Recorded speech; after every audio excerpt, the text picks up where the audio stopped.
Hello guys, സുഗമോ ദേവിയിൽ ഒടുവിൽ ആ നിമിഷം വന്നെത്തുന്നു. അതേ കൂട്ടുകാരൻ, നമ്മുടെ അരുന്ധതി പ്രഭാവതി നേർക്കുനേർ കണ്ടുമുട്ടുന്ന നിമിഷങ്ങൾക്ക് വേണ്ടിയാണ് പ്രേക്ഷകർ കുറച്ചൊരു നാളായിട്ട് വെയിറ്റ് ചെയ്തിരിക്കുന്നത്. കാരണം അരുന്ധതിക്ക് പ്രഭാവതിയോട് എന്തേ ഇത്ര ശത്രുത എന്നുള്ളൊരു കാര്യം ഇതുവരെ നമ്മുടെ സംവിധായകൻ നമ്മൾക്ക് മുന്നിൽ വ്യക്തമാക്കിയിട്ടില്ല. അരുന്ധതിക്ക് കൊടും പക മാത്രമാണ് പ്രഭാവതിയോട് എന്നുള്ളത് മാത്രം നമുക്കറിയാം. പിന്നെന്തോ ആ ഒരു ഋഷിയെ കാണിച്ചപ്പോൾ ഋഷിയുടെ ആ അവസ്ഥയ്ക്ക് പിന്നിൽ നമ്മുടെ പ്രഭാവതി ആയിരിക്കും കാരണം എന്ന് നമ്മൾ പ്രേക്ഷകർ ഊഹിച്ചെടുത്തു അല്ലെ.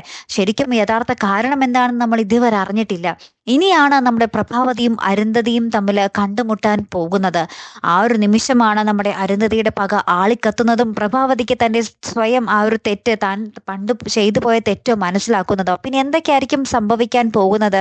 നമ്മുടെ പ്രഭാവതി അരുന്ധതിക്ക് മുന്നിൽ മാപ്പ് പറഞ്ഞ് താണ് കൊടുക്കുമോ, അല്ലെങ്കിൽ നമ്മുടെ അരുന്ധതിക്ക് നേരെ പൊരുതി നിന്ന് യുദ്ധം ചെയ്ത് പൊരുതി തന്നെ നിൽക്കുമോ എന്നുള്ളതാണ് നമുക്കിനി അറിയേണ്ടത് അല്ലേ കൂട്ടുകാരെ.